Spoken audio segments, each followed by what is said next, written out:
Hello friends, मैं doctor Anjali आप सबका अपने चैनल डॉक्टर अंजलि होम्योपैथी में बहुत बहुत स्वागत करती हूँ।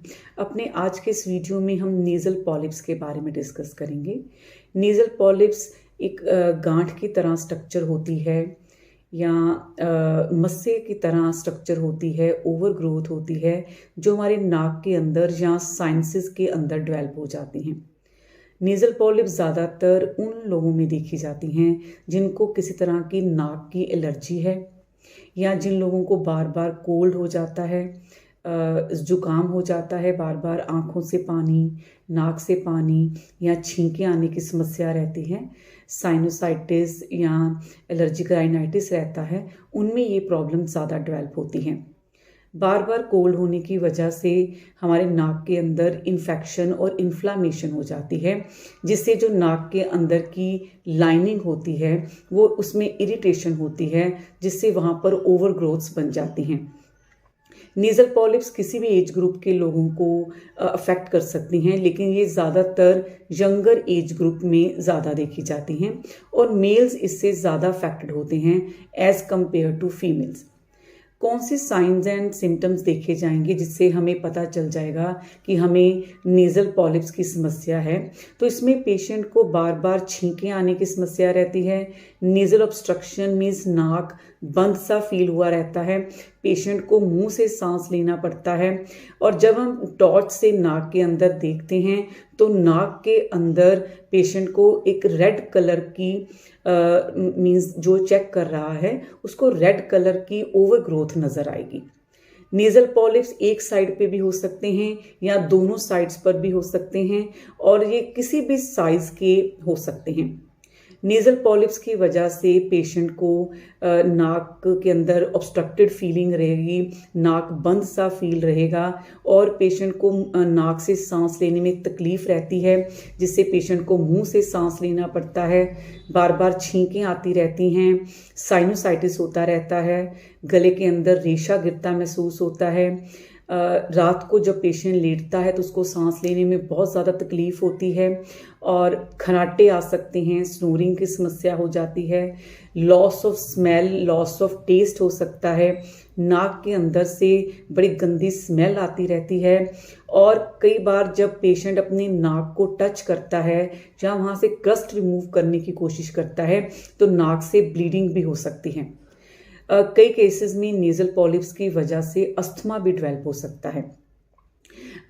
एलोपैथी में नेज़ल पॉलिप्स के लिए सर्जरी रिकमेंड की जाती है, लेकिन सर्जरी करवाने के बाद भी नेज़ल पॉलिप्स फिर दोबारा से डेवलप हो सकती हैं, फिर दोबारा से वहाँ बन सकती हैं या वो स्टीरॉयडल मेडिसिन्स देते हैं, स्टीरॉयड्स देते हैं, जिनके हमारे बॉडी के ऊपर बहुत ज़्यादा हार्मफुल इफ़ेक्ट्स होते हैं।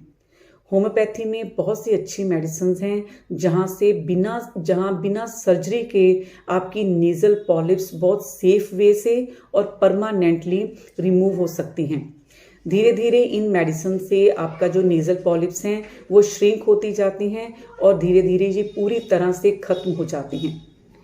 होम्योपैथिक मेडिसिन जो नेज़ल पॉलिप्स में आपकी हेल्प कर सकती हैं, इनमें सबसे पहले मेडिसिन आपको लेनी है थूजा। थूजा 200 पावर में दिन में 1 डोज आपको डेली लेनी है।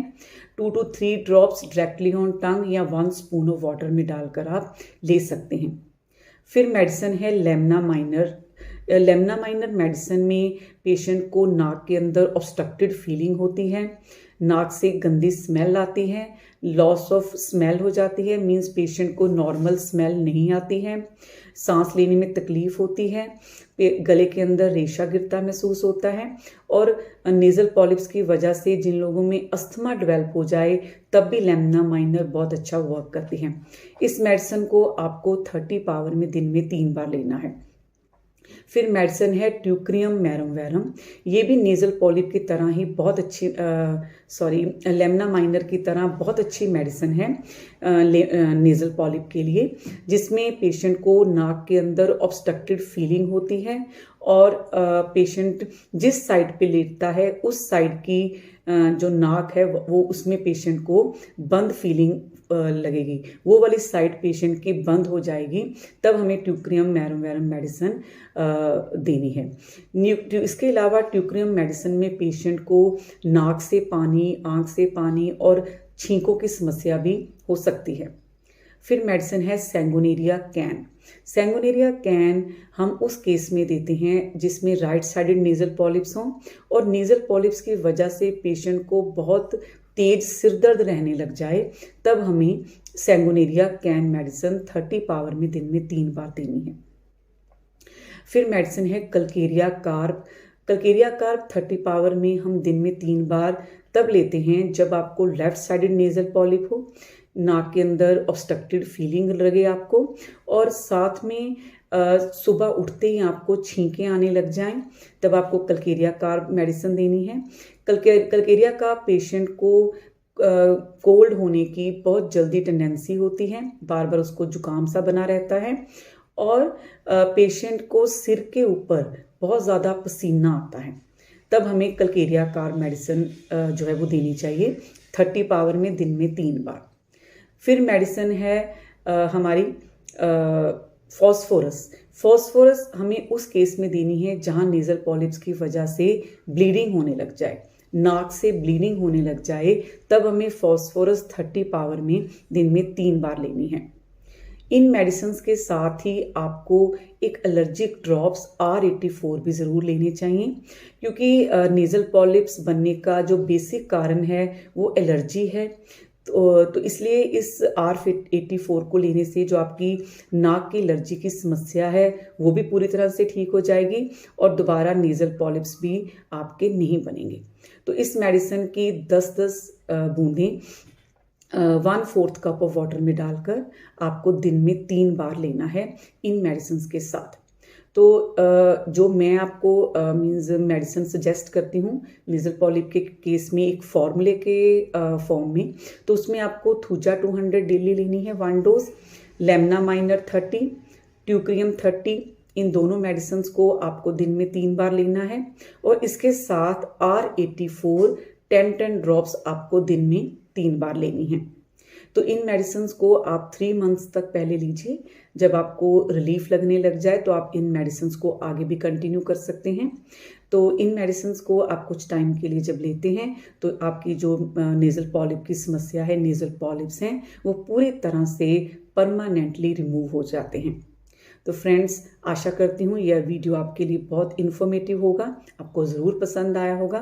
तो इसको लाइक और शेयर कर दें, मेरे चैनल को सब्सक्राइब कर दें और अगर आपने बेल आइकन भी प्रेस नहीं किया है तो सब्सक्राइब करने के बाद बेल आइकन प्रेस करना ना भूलें, ताकि जैसे कोई वीडियो अपलोड हो तो आपको नोटिफिकेशंस मिल सकें।